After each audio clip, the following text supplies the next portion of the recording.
రాజులో ఉన్న plus point ఏంటంటే అందరితో చాలా తొందరగా ఈజీగా కలిసిపోతాడు. అదే రాజీవ్లో ఉన్న మైనస్ పాయింట్ ఏంటంటే అదే మనుషులతోటి తొందరగా దూరం అయిపోతాడు. అంటే దూరం అయిపోతాడంటే వాళ్ళు బేసిక్గా నేను ఏంటంటే ప్లస్ ఎందుకు ఫాస్ట్గా అయ్యాడు, దూరం ఎందుకు అయ్యాడు, ఇది నన్ను అడగాల, దూరం అయిన వాళ్ళని అడగాలి క్వశ్చన్. దగ్గర ఎందుకు అయ్యింది అది మీరే చెప్పండి, తర్వాత నేను ఎందుకు అయి ఉంటాను నా అనాలిసిస్ నేను చెప్తాను. ఓకే సరే, నీ అనాలిసిస్ చెప్పు. మీరు చెప్పండి. అంటే నాకు అంటే వినుంటారు కదా కనీసం ఇందువల్ల దూరం అయ్యి ఉంటాడు. సరే అబ్బా వేరే వాళ్ళ దాకా ఎందుకు, మీ రాజమౌళి గారి సినిమాలు ఎన్టీఆర్ సినిమాలలో ఎందుకు కనబడట్లేదు? ఓకే అది వేరే ఆ టాపిక్ మాట్లాడదాం తర్వాత. ఇప్పుడు ఓకే ఇది రాజమౌళి గారిది కానీ ఎన్టీఆర్ గారి కానీ సినిమాల్లో రెగ్యులర్గా కనబడే రాజీవ్ కనకాల ఎందుకు కనబడట్లేదు? అయ్యో అది రాంగ్ నోషన్. ఏమైపోయిందంటే ఒక నోషన్ వాళ్ళు అనేసుకొని రెగ్యులర్ కనపడతాడు అని చెప్పేసి అనుకున్నారు. ఎందుకంటే ఆ టైంలో పెద్ద హిట్స్ ఉన్నాయి కాబట్టి, ఆ వరుస హిట్లో నేను ఉన్నాను కాబట్టి రెగ్యులర్గా ఉంటాడు. స్టూడెంట్ నెంబర్ 1 చేశాను, తర్వాత సింహాద్రి నేను చేయలేదు. సింహాద్రి పెద్ద హిట్ అయితే ఆ సక్సెస్ ఉంటుంది కదా, స్టూడెంట్ నెంబర్ 1 తాలూకు సక్సెస్. రాజమౌళి రాజీవ్ కనకాల వీళ్ళు బ్యాచ్ ఉన్నాను అనుకున్నారు. ఆ తర్వాత మళ్ళీ సై చేశాను, ఆ తర్వాత మళ్ళీ ఛత్రపతి నేను చేయలేదు, విక్రమార్కుడు చేశాను, ఆ తర్వాత ఇంకోటి మధ్యలో ఇంకో సినిమా నేను చేయలేదు. బట్ ఏంటంటే ఇన్ జనరల్గా అనేసుకుంటున్నారు రాజమౌళి ప్రతి సినిమాలో ఉంటాడు రాజీవ్ కనకాల అని. ఓకే, దాంతో ఏంటంటే ఒకేసారి మేజర్గా సక్సెస్ఫుల్ అయిపోయిన తర్వాత ఒక వచ్చిన తర్వాత 2 సినిమాలు కనపడకపోతే ఏదో అయ్యింది, చెడింది వీళ్ళకి, అదే టాక్ నడుస్తుంది. మామూలుగా ఇండస్ట్రీ తెలియదు కానీ బయట అయితే అదే అనుకుంటారు. అది కామన్. అది ఇప్పుడు ఎన్టీఆర్తో కూడా అంతే. అంతకుముందు కంటిన్యూస్గా స్టూడెంట్ నెంబర్ 1 వెంటనే నేను సుబ్బు చేయలేదు, మళ్ళీ అప్పటికే పరిచయం నాకు ఎన్టీఆర్. మరి నేను సుబ్బు చేయాలిగా, చేయలేదు. మళ్ళీ వెంటనే ఆ తర్వాత ఆది హిట్ అయింది. ఆదిలో నేను మేజర్ క్యారెక్టర్ కాదు, 2 సీన్లు, అది కూడా వినాయక్ గారు అప్పటికి స్టూడెంట్ నెంబర్ 1 సక్సెస్ ఉంది కాబట్టి దాంట్లో లాక్కొచ్చారు. ఇంకో సినిమా చేసాం. 3-4 సినిమాలు అయ్యేసరికి జనాలే అన్నారు లక్కీ మ్యాస్కాట్ అన్నారు, అదృష్టం అన్నారు, ఇంకోటి అన్నారు, ఇవన్నీ. ఆ తర్వాత ఒక ఫేజ్ అయిపోయిన తర్వాత లేదు వాళ్ళకి చెడింది. నేను అట్లీస్ట్ ఈ గ్యాప్ వచ్చినప్పుడైనా వాళ్ళని లిఫ్ట్ చేయాలిగా. అవసరం ఏముంది అంటే లిఫ్ట్ చేయాలని కంపల్షన్ రూల్ ఏం లేదుగా. మీరు మంచి ఫ్రెండ్స్ కాబట్టి ఇప్పుడు అలాంటి అంటే ఒక ఆపర్చునిటీ రావాలి అలాంటిది. ఇప్పుడు లేదంటే పని కట్టుకొని రాయాల్సి వస్తుంది క్యారెక్టర్. ఓకే, ఇప్పుడు ఒక సర్టన్ ఏజ్ గ్రూప్లో ఉన్నప్పుడు 17-18 ఏళ్ళ వయసులో ఉన్నప్పుడు అటు పూర్తి స్థాయిలో హీరోగా చేయలేము, రెగ్యులర్గా పూర్తిగా చేయలేడు, అటు పిల్లోడు చేయలేడు. నేను ఎగ్జాంపుల్గా చెప్తున్నాను. ఒక 18 ఏళ్ల వయసు 19 ఏళ్ల వయసు ఉంటే అటు పూర్తిగా హీరో పోలీస్ ఆఫీసర్ ఇంకోటి చేయలేదు, అటు పూర్తిగా 4వ తరగతి లేకపోతే 6వ తరగతి చదువుతున్న స్టూడెంట్ చేయలేదు, అటు ఇటు కాని వయసు అది. అలాగే ఒక ట్రాన్సిషన్ పీరియడ్లో వయసు ఒక దీంట్లో ఉన్నప్పుడు అటు పూర్తిగా తండ్రి చేయలేడు, ఇటు పూర్తిగా కిందకి వెళ్ళి అన్నయ్య లేకపోతే ఇంకో ఆ ఏజ్లో అవి చేయలేరు. సో వాళ్ళకి వచ్చినప్పుడు ఆపర్చునిటీ ఇప్పుడు చేస్తున్నాను, ఎన్టీఆర్ తోటే చేస్తున్నాను, నాన్నబ్రహ్మతో. చాలా లాంగ్ గ్యాప్ అనుకుంటుంది, రావాలి ఆపర్చునిటీ వచ్చినప్పుడు. అండ్ పైగా ప్రొఫెషనల్గా మేము ఎప్పుడు అంతకుముందు కూడా ఇంటర్వ్యూలు చెప్పినా ఇది కంపల్షన్ కాదు, మేము close friends. That's friendship is different from profession. Okay, friendship అన్నది మేము మా 4 గోడల్లో లేకపోతే మా ప్రపంచానికి సంబంధించింది. ప్రొఫెషన్గా వచ్చినప్పుడు ఆపర్చునిటీ ఇప్పుడు తను డిఫరెంట్ డైరెక్టర్స్తో చేస్తారు. ప్రతి డైరెక్టర్ నన్ను ఇప్పుడు ఆల్రెడీ ఒక డైరెక్టర్ ఊహించాడు చేశారు కాబట్టి వాళ్ళని పెట్టుకొని ప్రామాణికంగా చేయాలనిపించుకోడు. వాళ్ళెందుకు వాళ్ళు ఏదో క్రియేట్ చేయాలనుకుంటారు. ఇప్పుడు ఆల్రెడీ ఒక డైరెక్టర్తో మార్కులు సంపాదించిన యాక్టర్ పెడితే నాదేముంది, సో ఆ యాక్టర్ చేశాడు కాబట్టి డైరెక్టర్ పేరు వచ్చింది అనుకో. కాబట్టి కొంతమంది ఏంటంటే కొత్తగా చూపించడానికి అలాంటి క్యారెక్టర్ పోని గతంలో రాజీవ్ చేసిన క్యారెక్టర్ లాంటిది మళ్ళీ రాజీవ్కి వేస్తే ఏముంది అందులో. సో అలాంటిది ఎవరో కొత్త వాళ్ళతో ట్రై చేయాలి, అలా అనుకుని చేస్తారుగా.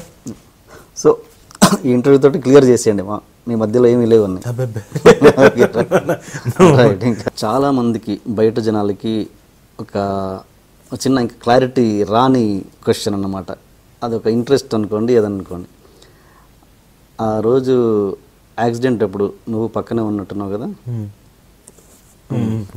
అసలు ఆ రోజు ఏం జరిగింది అనేది చాలామందికి ఒక క్యూరియాసిటీ. అసలు ఏం జరిగింది, ఎవరు డ్రైవ్ చేస్తున్నారు, ఏం జరిగింది? డ్రైవర్ అప్పుడు అంతకుముందు కేసులో కూడా చెప్పింది కదా జరిగింది. డ్రైవర్ వేరే ఆయన డ్రైవ్ చేస్తున్నాడు.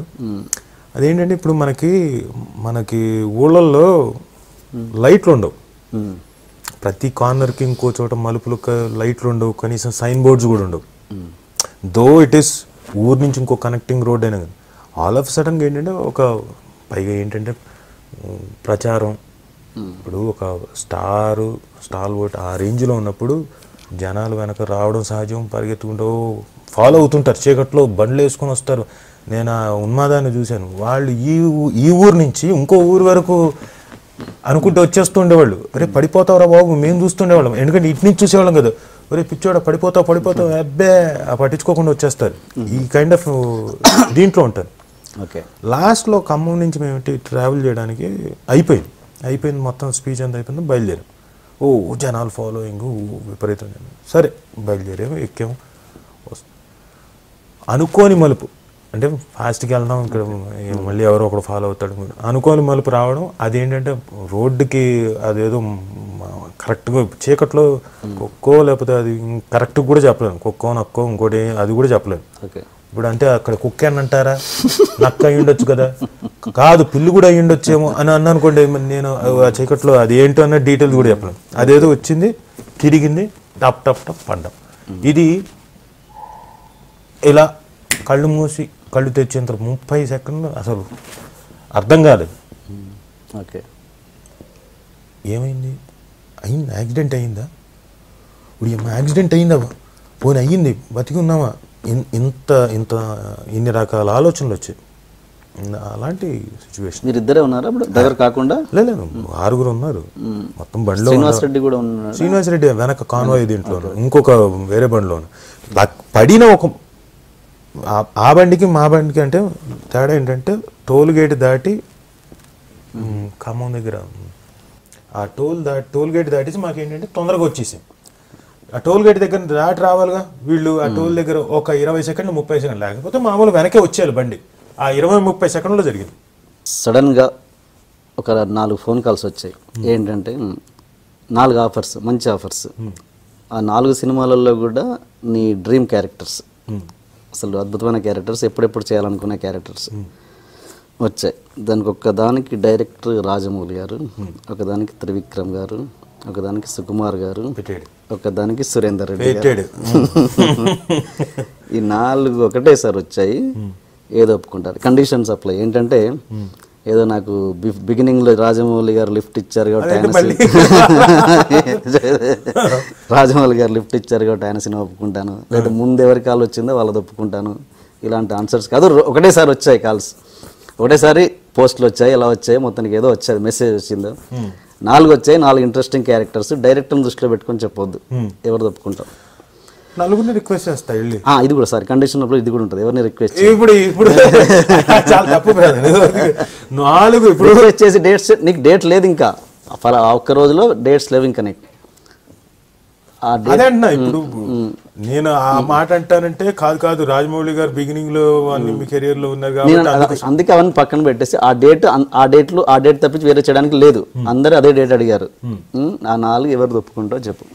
ఏదైతే కథ ఇంట్రెస్టింగ్ ఉందో అన్ని బాగున్నాయి, అన్ని నీ డ్రీమ్ రోల్సే. ఇది చాలా కష్టం. అప్పుడు ఈ 4 వదిలేసి వేరే వాళ్ళు బాబు ఆ 4 ఇచ్చారు వద్దు, నాకు మీరు ఎవరైనా కొత్తది ఏమైనా ఉంటే ఇవ్వండి అని అడుగుతాను. అలాగే సిన్సియర్ ఆన్సర్ చెప్పు. అదే ఇప్పుడు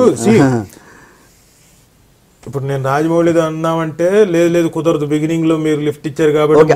అది మనసులో కనుక లేకపోతే నిజంగా చెప్పు, ఓకే నేను రాజమౌళి గారిదే చేస్తాను అని. మనసులో అది పెట్టుకోవద్దు, నాకు ఫస్ట్ లిఫ్ట్ ఇచ్చారు కాబట్టి ఆయనే చేయాలి. త్రివిక్రమ్ గారు చేస్తాను.